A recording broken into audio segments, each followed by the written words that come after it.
మంత్రివర్గంపై party senior నేతలతో విజయ్ చర్చించారు. కీర్తన విజయలక్ష్మికి మంత్రివర్గంలో చోటు దక్కే అవకాశం ఉంది. ఆనంద్ సెంగోటియాన్, ఆదవ్ అర్జున్, నిర్మల్ కుమార్లకు కేబినెట్లో స్థానం దక్కొచ్చని సమాచారం. అరుణ్ రాజ్, విజయ్ శరవణన్, తమిళన్ పార్థిబన్, మొహమ్మద్ పర్వేజ్, కల్లానేలకు విజయ్ అవకాశమిస్తారని తెలుస్తోంది.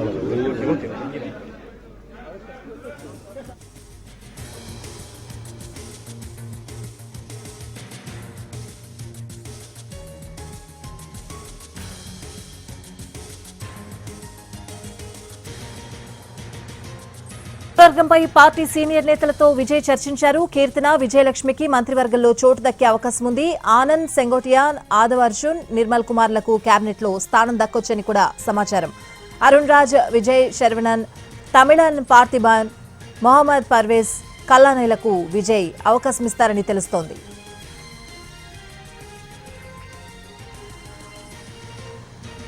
ఇదే అంశానికి సంబంధించిన పూర్తి అప్డేట్స్ అడిగి తెలుసుకుందాం. మా ప్రతినిధి కార్తీక్ ఫోన్ లైన్ లో ఉన్నారు. కార్తీక్, మంత్రివర్గంపై ఒక క్లారిటీకి వచ్చినట్లు తెలుస్తోంది, అప్డేట్స్ ఏంటి?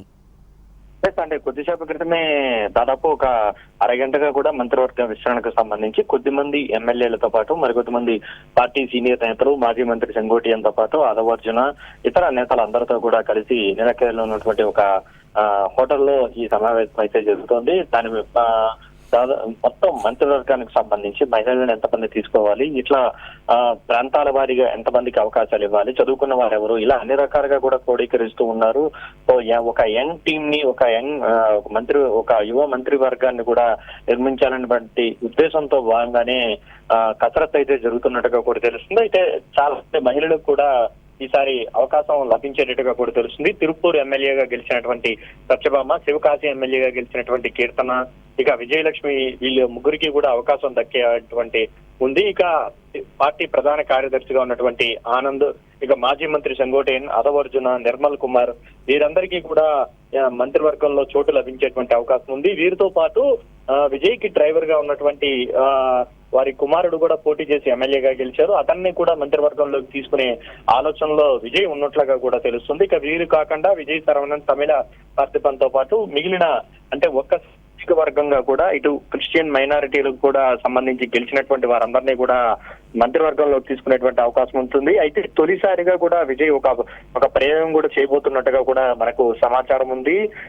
తొలిసారి ఎమ్మెల్యేగా గెలవడమే కాకుండా అంటే బ్రాహ్మణ కమ్యూనిటీకి సంబంధించి తొలిసారిగా ఎమ్మెల్యే సీటు ఒక పార్టీ ఇవ్వడమే కాకుండా వారిని గెలిపించడం కూడా జరిగింది. ప్రస్తుతం వారిని మంత్రివర్గంలోకి తీసుకునేటువంటి ఆలోచన కూడా చేస్తున్నట్టుగా కూడా తెలుస్తుంది. ఇది కనుక జరిగితే మాత్రం తమిళనాడు చరిత్రలో ఒక సరికొత్త అధ్యాయాన్ని మాత్రం విజయ్ రచించినట్టుగానే కూడా మనం ఖచ్చితంగా చెప్పుకోవాలి. అయితే పూర్తి స్థాయిలో డిస్కషన్స్ అయితే జరుగుతుంది. విజయ్ తో పాటు మరొక 20 మంది వరకు కూడా మంత్రులుగా కూడా ప్రమాణ స్వీకారం చేసేటువంటి అవకాశాలు ఉన్నట్టుగా కూడా సమాచారం వస్తున్నటువంటి నేపథ్యంలో ఇంకా మంత్రివర్గ కూర్పుకు సంబంధించి పూర్తి స్థాయిలో కొనసాగుతుంది. దీనికి సంబంధించి కొద్దిగా మాత్రం విషయాలు అనేది బయటకు వస్తున్నాయి తప్ప పూర్తి స్థాయి విషయాలను మాత్రం పార్టీ తరఫున ఉన్నటువంటి కీలక నేతలు ఎవరు కూడా బయటకు వచ్చి వెల్లడించినటువంటి పరిస్థితి ఏర్పడుతుంది. కాబట్టి ఈ రోజు రాత్రికి కానీ రేపు తెల్లారికి కానీ ఒక క్లారిటీ వచ్చేటువంటి అవకాశం ఉంటుంది. దాని తర్వాత రేపు సాయంత్రం నేరుగా గవర్నర్ ను కలిసే సమయానికి మంత్రివర్గ కూర్పును కూడా పూర్తి చేసి ఆ మంత్రివర్గం చేసేటువంటి ప్రమాణ స్వీకారం చేసేటువంటి మంత్రుల లిస్టును కూడా ఏదైతే గవర్నర్ కు అందజేసేటువంటి అవకాశాలు అయితే ఉన్నాయి. Right Karthik, thanks for the updates.